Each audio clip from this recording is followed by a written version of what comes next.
سورہ بنی اسرائیل آیت نمبر 32۔ سابقہ کئی دروس سے ہم کبیرہ گناہوں کے متعلق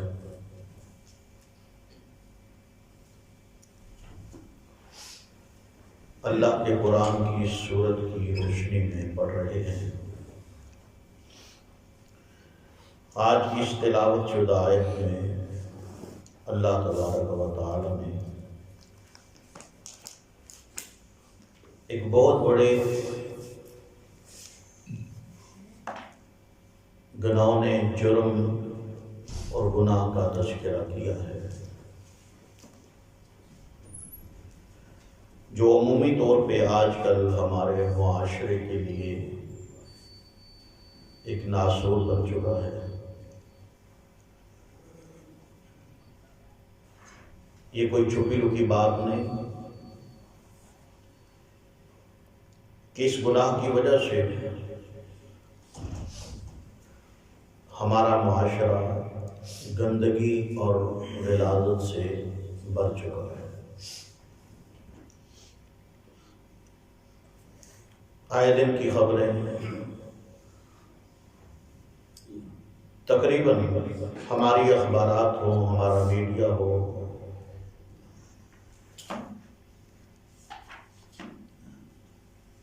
آدھے سے زائد خبریں ایسی ہوتی ہیں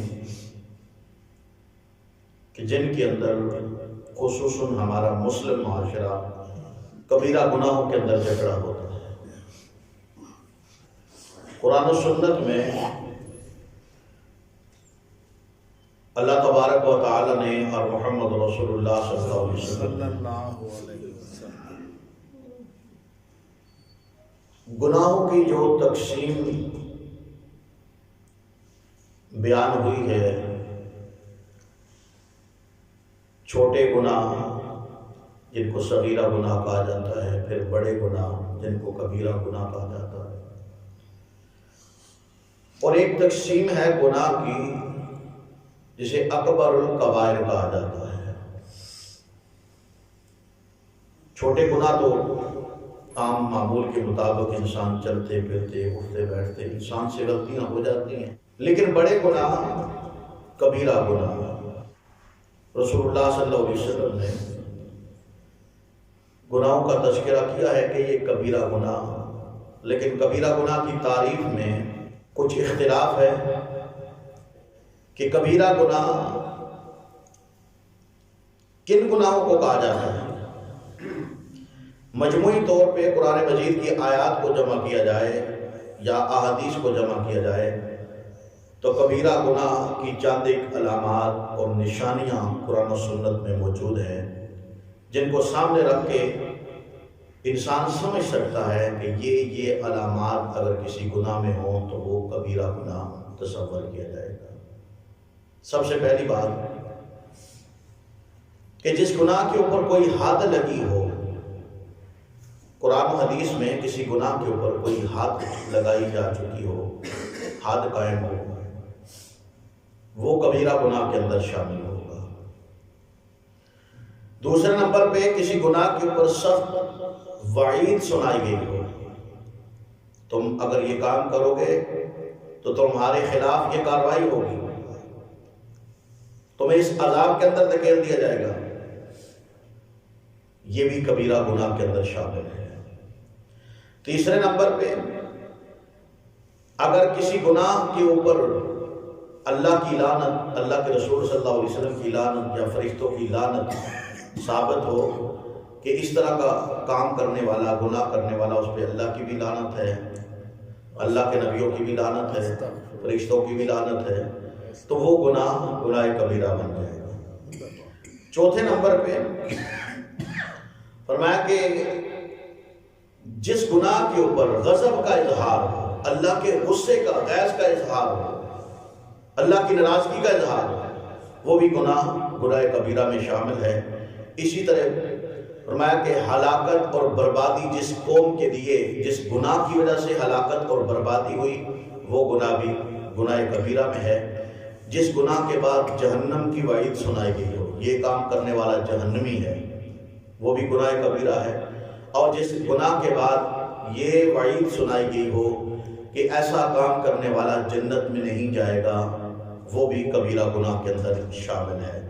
اسی طرح اگر کسی گناہ کے بعد یہ فتویٰ لگے، قرآن و سنت میں فتویٰ ثابت ہو کہ یہ گناہ کرنے والا یہ کافر ہے یا مشرک ہے یا منافق ہے، تو وہ گناہ بھی گناہ کبیرہ میں آ جاتے ہیں۔ اب یہ کبیرہ گناہ تو ہو گئے، چلو ہم نے چند ایک نشانیاں پڑھ لی ہیں کبیرہ گناہ کے حوالے سے کہ یہ علامات ہوں گی تو کبیرہ گناہ ہے۔ تو اکبر الکبائر کیا ہے؟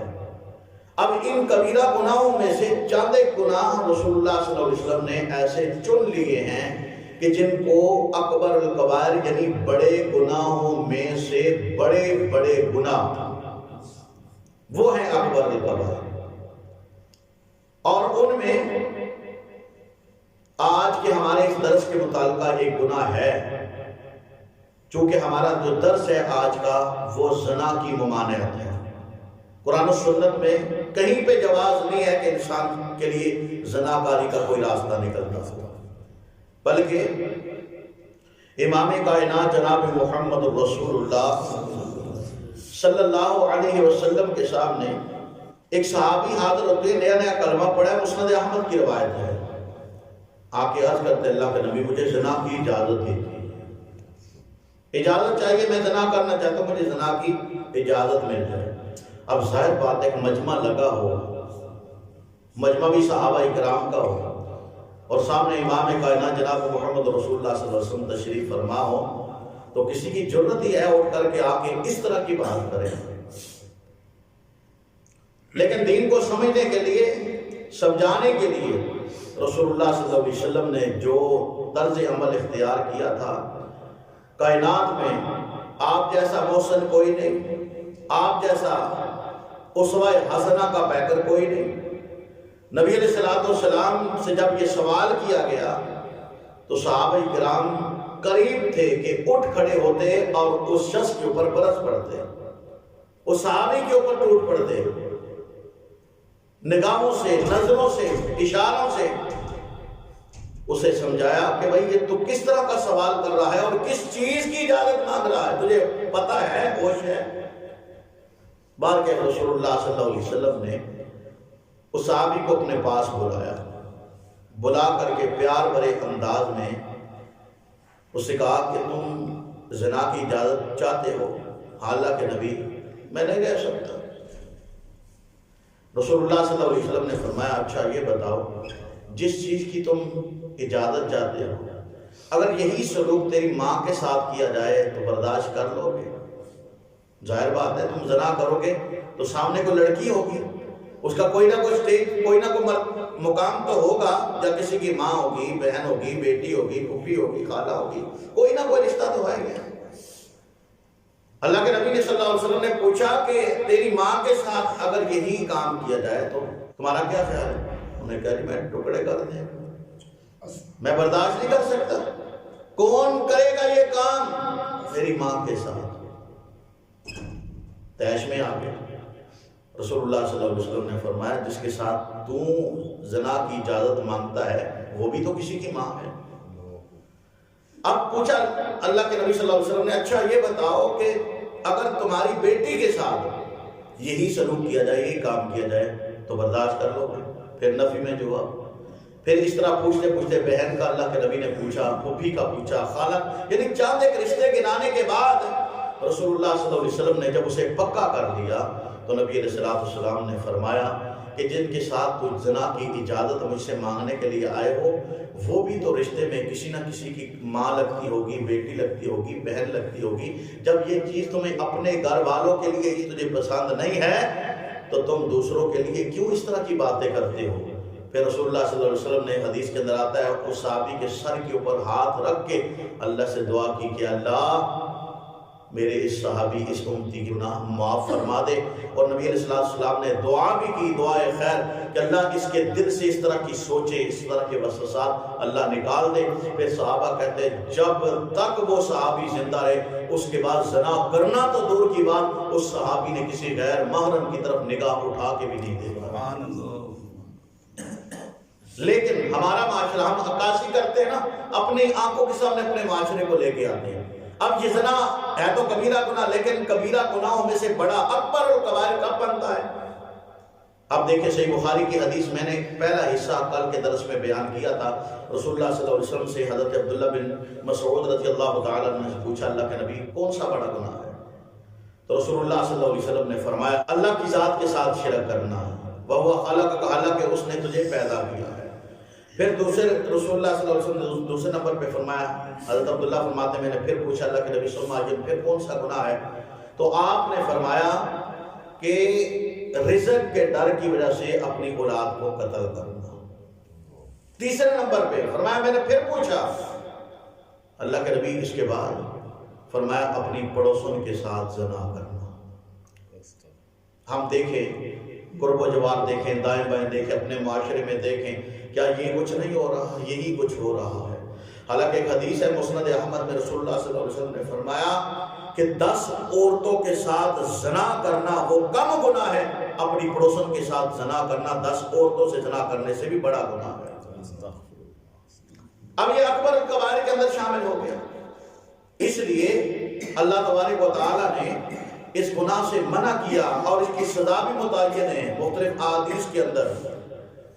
اللہ پاک نے حد بھی بیان کی ہے قرآن پاک کے اندر، احادیث کے اندر حد موجود ہے۔ رسول اللہ صلی اللہ علیہ وسلم کے دور میں ایسے واقعات ہوئے ہیں، نبی علیہ السلام نے قانون بنا دیا کہ جو شادی شدہ زنا کرے گا، مرد ہے یا عورت ہے، اگر شادی شدہ ہے تو زنا کے گناہ کے جرم میں اسے سزا یہ دی جائے گی کہ اسے سنسار کر دیا جائے گا، پتھر مار مار کے اسے ہلاک کر دیا جائے گا۔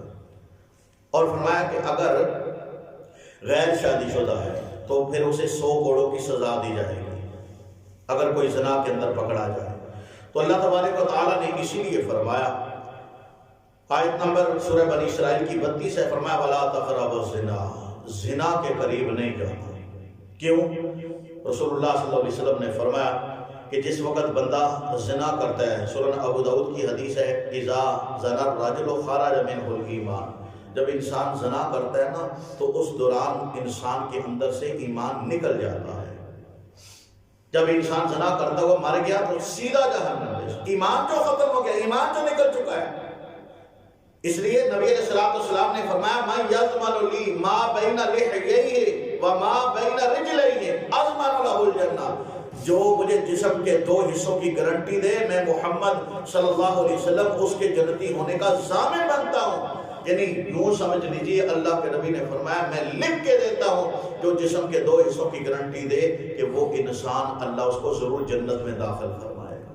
اب اللہ کے نبی کی زبان ہو تو ہم شک کریں، قطعی طور پہ ممکن نہیں ہے۔ انسان کا ایمان ختم ہو جاتا ہے اللہ کے نبی کی زبان پہ شک کرتے ہوئے۔ وَمَا يَنْطِقُ عَنِ الْهَوَىٰ إِنْ هُوَ إِلَّا وَحْيٌ يُوحَىٰ، یہ لسان نبوت ہے، زبان نبوت ہے، اللہ کے بلائے بولنے والی زبان۔ نبی علیہ السلام نے فرمایا 2 جبڑوں کے درمیان کی زبان کی حفاظت کرو، 2 ٹانگوں کے درمیان شرمگاہ کی حفاظت کرو، فرمایا مجھ سے جنت لکھوا لو، اللہ تمہیں ضرور جنت کے اندر داخل فرمائے گا۔ لیکن محاسبہ کرنا ہے، عارضی چند منٹ کے چسکے کے لیے انسان اپنی آخرت کو داؤ پہ لگا لے۔ رسول اللہ صلی اللہ علیہ وسلم نے فرمایا میں نے دیکھا تھا ایک مقام پہ میرے ساتھ جناب جبرائیل علیہ السلام ہے، میں نے دیکھا بہت بڑا تندور ہے، بہت بڑا تندور، نیچے سے کشادہ، آپ نے تندور روٹیوں والا دیکھا ہے، اوپر سے اس کا منہ تنگ ہوتا ہے، نیچے سے کھلا ہوتا ہے، فرمایا اسی طرح کا ایک تندور ہے، نیچے سے کھلا، اوپر سے منہ اس کا تنگ ہے، اور میں نے دیکھا کہ اس کے اندر اتنی آگ کے شعلے نیچے سے اوپر کی طرف بلند ہو رہے ہیں۔ فرمایا میں نے دیکھا کہ اس آگ کے اندر ننگے مرد اور ننگی عورتیں جل رہی ہیں، اور ان کی حالت کیا ہے، نیچے سے ان کو آگ کے شعلے، نہ دیکھیں شعلوں کا کتنا وزن شعلے اٹھا سکتے ہیں۔ فرمایا کہ وہ آگ کے شعلوں کی وجہ سے تندور کے نچلی تہہ سے اوپر اٹھاتے اور چیخیں مارتے، روتے ہیں، فریادیں کرتے ہیں۔ میں نے جناب جبرائیل علیہ السلام سے پوچھا یہ کون ہے، اتنا سخت تھا، آگ کے اندر چل رہے اور چیخیں مارے، ننگا بدن مرد اور عورتیں۔ جناب جبرائیل علیہ السلام نے فرمایا اے محمد صلی اللہ علیہ وسلم، یہ آپ کی امت کے زانی مرد اور زانیہ عورتیں ہیں کہ جنہوں نے دنیا میں عارضی لطف کے لیے اپنی آخرت کو برباد کیا، تو اللہ پاک نے ان کے زنا کی وجہ سے اللہ نے اس عذاب کے اندر مبتلا کر دیا۔ ہمارے معاشرے کا ناسور ہے، ہمارے معاشرے کی بگاڑ ہے۔ آپ دیکھیں آئے دن کوئی نہ کوئی واقعات، اور پھر یہ معاملہ اس قدر طول پکڑ چکا ہے۔ ابھی کل میں ایک رپورٹ پڑھ رہا تھا، 14 سالہ بچہ، 14 سالہ، اس نے اپنے 8 سالہ بھائی کو زنا بھی کیا اور زنا کرنے کے بعد اس کا گلا دبا کے اس کو مار بھی دیا۔ یہ ہے مسلم معاشرہ۔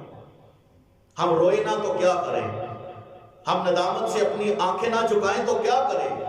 ہم ان گوروں کے اوپر شکوے شکایت کرتے تھے کہ جو بلی کتوں کی طرح سڑکوں پہ نکل کے زنا کرتے ہیں، آج یہی معاشرہ ہمارے اندر بھی شرائط کر چکا ہے۔ آہستہ آہستہ آہستہ گھر کے افراد کی عزت محفوظ نہیں ہے، بیٹے کے ہاتھوں ماں کی عزت محفوظ نہیں ہے، بھائی کے ہاتھوں بہن کی عزت محفوظ نہیں ہے، بھائی کے ہاتھوں بھائی کی عزت محفوظ نہیں ہے، تو یہ معاشرہ کہاں ترقی پائے گا؟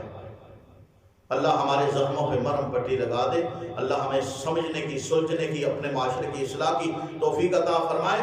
اس لیے اللہ تبارک و تعالیٰ فرماتے ہیں کہ زنا کے قریب نہیں جانا، انہ کان فاحشۃ، یہ بے حیائی ہے، برائی ہے، غلاظت اور گندگی ہے، اس لیے فرمایا وساء سبیلا، اور برا راستہ ہے، زناکاری کا راستہ یہ انتہائی برا راستہ ہے۔ آخر میں ایک بات کرتے ہوئے آپ سے اجازت چاہوں گا کہ تاریخ کے اندر ایک واقعہ ہے، مختلف کتابوں کے اندر شاید آپ نے پڑھا بھی ہو یا کئی مرتبہ سنا بھی ہو، کہ پرانے وقتوں میں ایک بادشاہ تھا، اس کی بیٹی جو ہے نا وہ گھر سے غائب ہو گئی۔ اب علاقہ بھٹک گئی تو رات کا سناٹا، رات ہو گئی لیکن بیٹی واپس نہ آئی۔ کرتے کرتے وہ ایک اللہ کے ولی کے ہاں پہنچ گئی، ایک خیمہ نما اس کا مکان تھا، جھوپڑی جس کو کہتے ہیں، وہاں پہ اس وقت دیگوں کا رواج تھا، چراغ کا رواج تھا۔ تو یہ نوجوان تھی، اب وہ بھی نوجوان لیکن تھا اللہ کا ولی۔ کہتے ہیں جناب جب یہ لڑکی وہاں پہ گئی تو اس کے ہوش اڑ گئے کہ میرے امتحان آزمائش کا وقت آ چکا ہے، یہ کیا میرے ساتھ ہو گئے۔ اس نے بار کہا رات وہاں پہ گزارنے کا اس نے اصرار کیا، کیونکہ حالات اس طرح کے تھے۔ شیطان وہاں پہ، ظاہر بات ہے ہر انسان کے اندر ان شیطان یجری مجرى الدم، انسان کے اندر اس طرح گردش کرتا ہے جس طرح خون انسان کی نالیوں میں گردش کرتا ہے، اس طرح کا وقت ویلا شیطان تو دیکھتا ہے یار کوئی داؤ لگنا چاہیے۔ اب اس نے کیا کیا، شیطان نے بار بار اس کے ذہن میں وسوسہ، یار دیکھ تو صحیح کنی سونی ہے، دیکھتا صحیح، اے موقع بار بار تینوں نہیں لبنا، اے تیرے کو موقع بن کے خود ہی تیرے کو چل کے آئی ہے، موقع تو فائدہ اٹھا لے۔ اب شیطان بار بار اسے ورغلاتا، جب اس کے ذہن کے اندر شیطان وسوسہ ڈالتا، اب اس نے کیا کیا، قریب پڑا جو چراغ یا دیوا تھا اس کے اوپر اپنی یہ چھوٹی انگلی رکھ دی۔ ظاہر بات ہے جب وہ چراغ کا اوپر جو ہوتا ہے شعلہ ہوتا ہے اس کے اوپر اپنی انگلی کو رکھ کے جب اسے ہیٹ تپش محسوس، یعنی اس کی ہاتھ کی انگلی جلی، تو فوراً اس کے ذہن سے وسوسات نکل گئے، فوراً اس کو درد کا احساس ہوا۔ ظاہر بات ہے شیطانی سوچیں ختم ہو جاتی ہیں، بلبلا اٹھا۔ اب کچھ وقت گزرا، تھوڑا افاقہ ہوا، پھر شیطان آ گیا، پھر اس نے کہا یہ کام کر لو۔ اب اس نے دوسری انگل بھی، تیسری، چوتھی، یعنی کہ اپنے ہاتھ کی 10 انگلیاں 10 کی 10 اس نے جلا دی۔ ادھر صبح کا اجالا ہوا، بادشاہ کے جناب ملازم نوکر تلاش کرتے کرتے وہاں پہ پہنچے تو وہاں لڑکی، پھر اس لڑکی کو لے کے بادشاہ نے آرڈر جاری کر دیا اسے سزائے موت دے دی جائے، اس لڑکے کو، اس ولی کو، اللہ کے ولی کو۔ لوگوں کو کہتا ہے میں اللہ کا ولی ہوں، لیکن اپنے حالات دیکھو۔ جب لڑکی کو، بادشاہ کی بیٹی کو یہ میسج پیغام ملا کہ میرے باپ نے اس اللہ والے کے لیے یہ فیصلہ سنا دی، سزا سنا دی ہے، وہ دربار کے اندر آ گئی، باپ کو مخاطب ہو کے کہنے لگی ابا جان سزا دینے سے پہلے میری بات آپ سن لیجئے، کیا بات ہے؟ آپ اس اللہ والے سے پوچھئے کہ اس نے اپنے ہاتھ کی 10 انگلیاں جلائی ہیں تو کس لیے جلائی ہیں؟ جب اس اللہ والے سے پوچھا گیا تو اس نے کہا بادشاہ سلامت بات یہی ہے، شیطان ہر انسان کے پیچھے ہے، لیکن جب اس طرح کا معاملہ یا اس طرح کی سوچ میرے ذہن کے اندر شیطان نے ڈالی تو میں نے اپنی ہاتھ کی انگلیاں اس سوچ کے ساتھ اپنے اس چراغ کے اوپر، دیوے کے اوپر، دنیا کی آگ کے اوپر رکھ کے جلا دیں کہ اگر تم دنیا کی آگ برداشت کر لو گے تو پھر زنا کر لو۔ اگر تم سے یہ دنیا کی آگ بھی برداشت نہیں ہوتی تو یہ عارضی زنا کرنے کے بعد جہنم کی آگ تم کیسے برداشت کرو گے؟ بس وہی سوچ تھی جس سوچ کی بنا پہ میں نے سوچا یار دنیا کے اندر اپنی ہاتھ کی انگلیاں جلا کے گناہ سے باز آ جاؤں، انشاءاللہ رب مجھ پہ راضی ہو جائے گا۔ تو بات حقیقت یہی ہے کہ زنا کرنے والوں کا انجام انتہائی سخت ہے، انتہائی سخت ہے، انتہائی سخت ہے۔ تو کوشش کیجئے خود بھی اور جہاں تک ممکن ہو سکے، کیونکہ ایک یارانہ ایک ایسی چیز ہے بے تکلفی کے ساتھ انسان گفتگو کرتا ہے۔ شاید میں آپ کو وہ بات نہ سمجھا سکوں جو اپنے آپ دوستوں کو سمجھا سکے بے تکلفی میں، کھلے لفظوں میں، یار یہ گناہ کا کام ہے، یہ نافرمانی کا کام ہے، اس سے اللہ ناراض ہوتا ہے اور ہمیشہ ہمیشہ کی جہنم کے اندر انسان چلا جائے گا۔ اللہ سے دعا ہے اللہ ہمیں اپنے بھی، اپنے معاشرے کی، اپنے گھر والوں کی اصلاح کو